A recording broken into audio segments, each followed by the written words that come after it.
श्रावण मास महात्म्य अध्याय 17वां।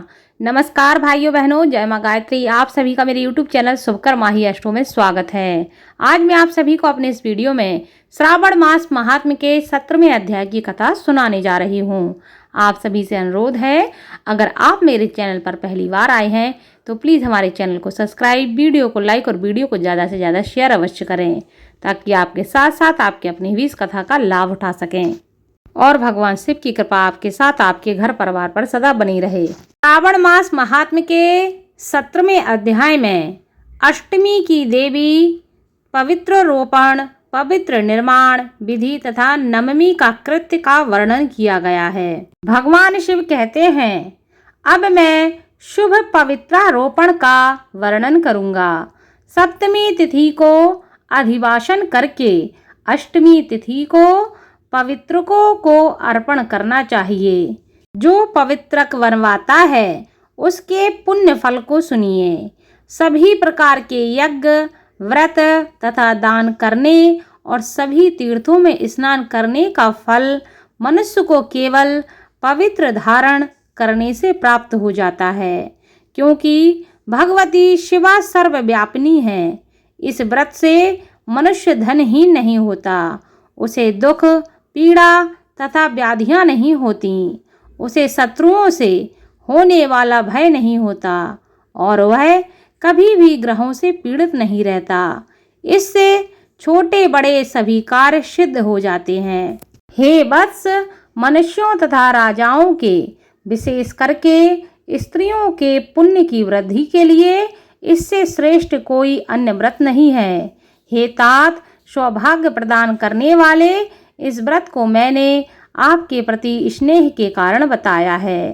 हे सनत कुमार, श्रावण मास के शुक्ल पक्ष की सप्तमी तिथि को अधिवासन करके देवी के प्रति उत्तम भक्ति से संपन्न वह मनुष्य सभी सामग्रियों से युक्त होकर सभी पूजा द्रव्यों जैसे कि गंध, पुष्प, फल आदि अनेक प्रकार के नैवेद्य तथा वस्त्र आदि संपादित करके इनकी शुद्धि करे। इसके बाद पंचगव्य का प्राशन कराए, चरु से दिग्वली प्रदान करे तथा अधिवासन करे। उसके बाद सदृश वस्त्रों तथा पत्रों से इस पवित्रक को आच्छादित करे। पुनः देवी के उस मूल मंत्र से उसे 100 बार अभिमंत्रित करके सर्व शोभा समन्वित उस पवित्रक को देवी के समक्ष स्थापित करे। इसके बाद देवी का मंडप बनाकर रात्रि में जागरण करें और नट, नर्तक और बारांगनाओं के अनेक विध कुशल समूहों के और गाने बजाने तथा कीर्तन का आयोजन करें। नृत्य की कला में प्रवीण लोगों को देवी के समक्ष स्थापित करें। उसके बाद प्रातःकाल विधिवत स्नान करके पुनः बलि प्रदान करें। इसके बाद विधिवत देवी की पूजा करके स्त्रियों तथा द्विजों को भोजन कराएं। पहले देवी को पवित्रक अर्पण करें और अंत में दक्षिणा प्रदान करें। हे वत्स, सभी सामर्थ्य के अनुसार कार्य सिद्धि करने वाले उस नियम को धारण करें। राजा को प्रयत्न पूर्वक स्त्री के प्रति आसक्ति, जुआ, आखेट तथा मांस आदि का परित्याग कर देना चाहिए। ब्राह्मणों तथा आचार्यों को स्वाध्याय का और वैश्यों को खेती का कार्य तथा व्यवसाय नहीं करना चाहिए। 7, 5, 3, 1 अथवा आधा दिन ही त्याग पूर्वक रहना चाहिए और देवी के कार्यों में निरंतर अपने मन में आसक्ति बनाए रखनी चाहिए।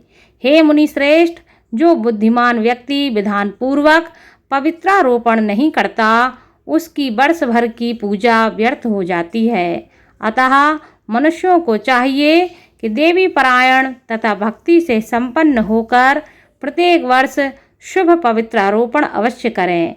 कर्क अथवा सिंह राशि में सूर्य के प्रवेश करने पर शुक्ल पक्ष की अष्टमी तिथि को देवी को पवित्रक अर्पित करना चाहिए। हे सनत कुमार, इसके ना करने में दोष होता है, इसे नित्य करना बताया गया है। सनत कुमार कहते हैं कि हे देवादिदेव, हे महादेव, आपने जिस पवित्रक का कथन वर्णन किया है वह कैसे बनाया जाना चाहिए, इसकी संपूर्ण विधि मुझे बताएं। तब भगवान शिव कहते हैं कि हे सनत कुमार, सुवर्ण, ताम्र, चांदी, रेशमी वस्त्र से निकाले गए कुश कास के अथवा ब्राह्मणी के द्वारा काटे गए कपास के सूत्र को तिगुना करके फिर उसका तिगुना करके पवित्रक बनाना चाहिए। उनमें 308 तारों का पवित्रक उत्तम है और 270 तारों का पवित्रक मध्यम माना गया है। 180 तारों वाले पवित्रक को कनिष्ठ जानना चाहिए।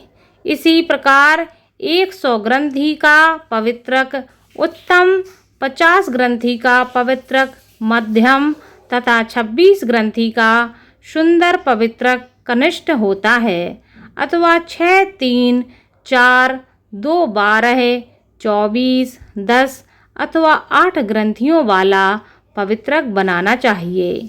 108 ग्रंथि का पवित्रक उत्तम, 51 ग्रंथि का माध्यम तथा 27 ग्रंथि का कनिष्ठ होता है।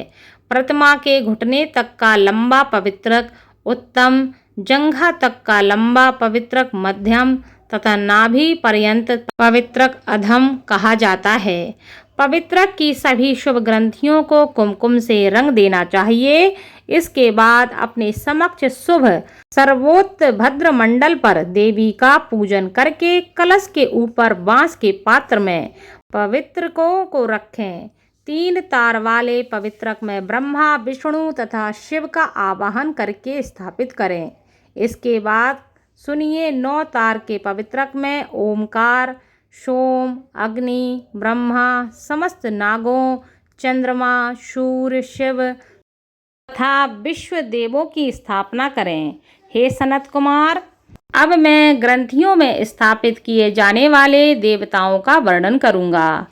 क्रिया, पौर्षी, वीरा, विजया, अपराजिता, मनोन्मणि, जाया, भद्रा, मुक्ति और ईसा ये देवियां हैं। इनके नामों के पूर्व में प्रणव तथा अंत में नमः लगाकर ग्रंथि संख्या के अनुसार क्रमशः आवाहन करके चंदन आदि से इनकी पूजा करनी चाहिए। इसके बाद प्रणव से अभिमंत्रित करके देवी को धूप अर्पण करना चाहिए।